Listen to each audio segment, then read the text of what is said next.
Alright, Airsoft Wizard here, with kind of a tutorial or video on how to make homemade shims. Those of you who don't really have enough money or happen to have aluminum tape sitting around, I'm here to tell you how to make homemade airsoft shims. For those who can't really spend, I know it's ridiculous, like $5 for a set of 40 of shims, or if you don't have any leftover shims from your, airsoft guns or whatever. But the point being here is that, let's say you're some kid or whatever, 14, 15 years old, and your mom says, no, I'm not going to buy that. Your dad says, no, I'm not going to buy that online for, $5 for a shim kit or whatever, just because, that kind of crap happens, and you like to work on your airsoft guns, but you don't have any shims to shim your gearbox with. Well, here I am to save the day temporarily, because you don't want to use this forever. It's not a reliable thing, but it will initially help you be more efficient in a sense for shimming, instead of having no shims and putting the gearbox together and we'll watch that thing whine like crazy, or your gearbox, gears lock up, you break teeth and all that crap. I'm not going to show you how to shim. I mean, there's better shim guides out there anyways, like AST Kilo or some other people that have got some really good shimming guides and things like that. Now, enough talk about all that. Let's go ahead and get started with the video here. I'm gonna go ahead and try to do this a little bit one-handed. So I got scissors, rolling pin, and the little thing that the rolling pin sits on, and I'm gonna use that for when I have to flatten out my shims and whatnot. And this is to poke a hole in the center of the shims without making them, break or fray or anything like that. Because once these are actually in the gearbox and they're locked down, and if you have them thick enough, because you can choose your thickness, and I'll show you how to do that when I make them. Now, I don't do this with precision because I guess, the basic way to say this is that I don't do this with precision on how much I cut. Usually, I just kind of get like a roundabout, because in this case, in a gearbox there's enough space, so that doesn't really matter. Now, for how they make, shims for a gearbox, are usually on a standard space, and there's a reason for that, but like I said, this is temporary. And let's say you have a war tomorrow and you have no shims to shim your gearbox with. Well, now you do, because if you have that aluminum tape laying around, you have a way to make it. And I've been rambling on for about 3 minutes now.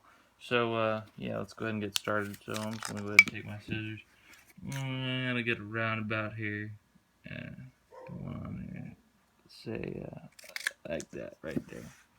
Alright, that's not too perfect. But, it's good enough. So here, I'm going to separate this real quick.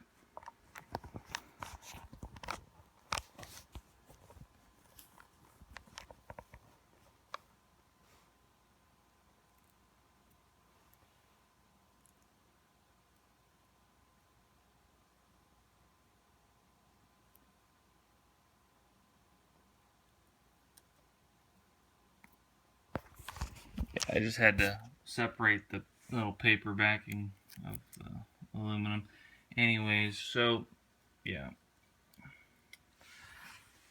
Now, usually sometimes what I'll do is I'll go ahead and fold one end to the other, and of course, the non-sticky side facing up here like this, fold it in half like so.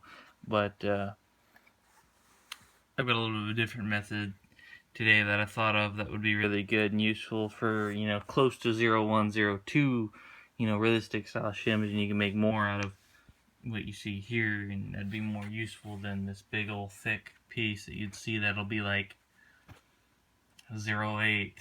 It'd be really thick, and in some cases, you could either get your gearbox, for one, either too tight, or two, you could have it where everything's kind of improperly shimmed, and your motor's not hitting it right. So what I do is get a good little, here I'm gonna get that lighting a little bit better, get a good size like so, and then put that down right there, that'll be fine, and then get another good size like so, and then take that, and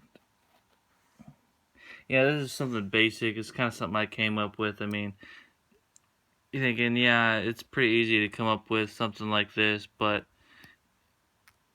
you know, I haven't seen anybody else do it, so I just figured why not give somebody an idea that, you know, I haven't thought of yet, and more convenience. And like I said, it's not a really proper way to do it, but yeah, so there's my little homemade shim. Of course, it's not done yet, and I'm gonna show you what that looks like here in a second. So just put that right there like so on that little hole, and I'll try to do this one-handed here for the video.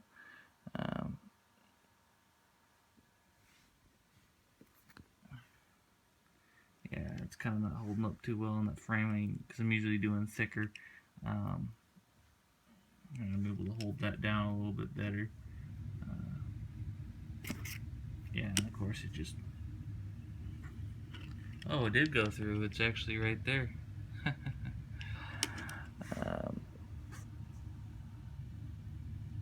Actually, no, it didn't. It just bent to the side.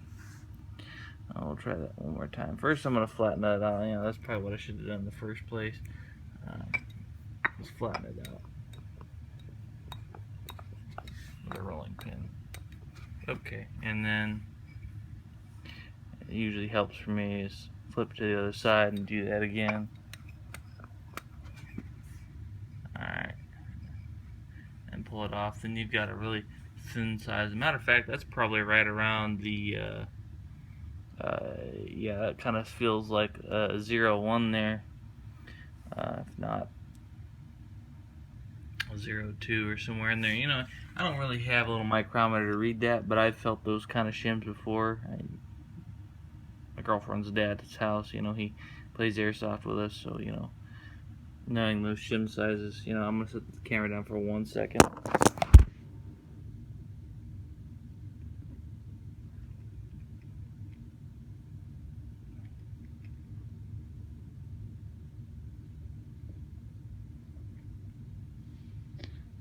Alright.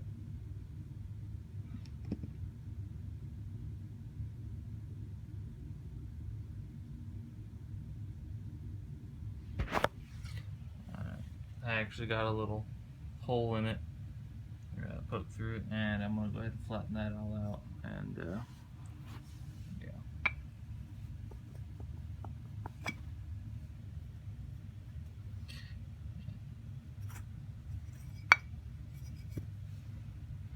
Huh, I have no idea where it went. It vanished somewhere. Oh, there it is. Okay. Yeah, and there's a little tiny hole in it, and you know, it's all together and whatnot, and then you can put that in between the gear. But sometimes what I like to do is I'll take the scissors and then I'll cut the edge around that, get off all the square, kind of make it a little bit more round, but not too close to it, because then you'll leave it to where it has the chance of breaking and splitting, and then you'll have to make a new one out of that or something. Like I said, with my original method, I just usually just fold this in half and then do so, which I'll go ahead and show that right now. I'll just fold this in half.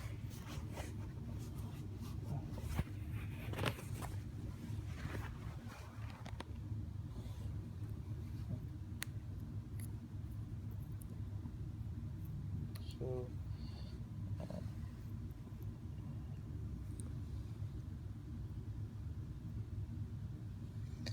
okay, so I'm going to fold it in half, and then I'm going to fold it again in half until it's kind of like a square look to it, and that'll be easier to demonstrate how this is really going to look compared to that. Alright, now I'll flip this over and flatten that out. Like I said, not highly recommended, but do it if necessary. I'm probably going to end up buying shims and whatnot. Like real shims, but like I said, this is temporary. I had to use it in a couple methods on my redneck AK-74 that I had. Some of you may have seen already in my previous video. I had to use like 1 or 2 of those, and then the rest of them were all actual shims, which it sounds great, you know, but they were much thicker. And that's because some JG gearboxes either come really thin, spacing between the gear and the gearbox shell, or it's really thick. And in that case, I got a pretty thick one because it was an older style. Depending on the gearbox or what year or whatever, for some reason they make them differently, and I don't know why.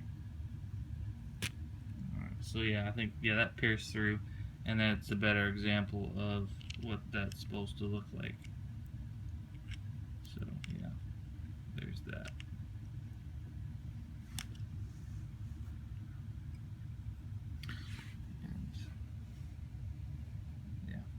And then of course flatten it.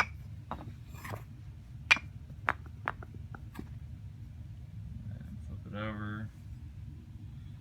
And sorry about me getting off focus there and bringing my camera somewhere else. I mean, y'all are getting the idea. It's not like it's hard to understand or grasp. Yeah, there's a little hole in it now, and then you can kind of put that over the gear, sleeve that over the gear right there in that hole, and it'll just go right through. And you want to smooth it out, take the gearbox shell and just kind of turn it and smooth it out into the shell, and then it kind of just spins after you grease it, and it acts no different as like a regular shim, other than this could be a little bit thicker or thinner than some shims. It's not an exact, it's a homemade shim, but they do work really well, like I said, if you need them. Anyways, so yeah, that's how you make your own homemade airsoft shims. Sorry the video is long, but yeah, very necessary to show y'all a good example of what needs to be done. Alright, Airsoft Wizard out.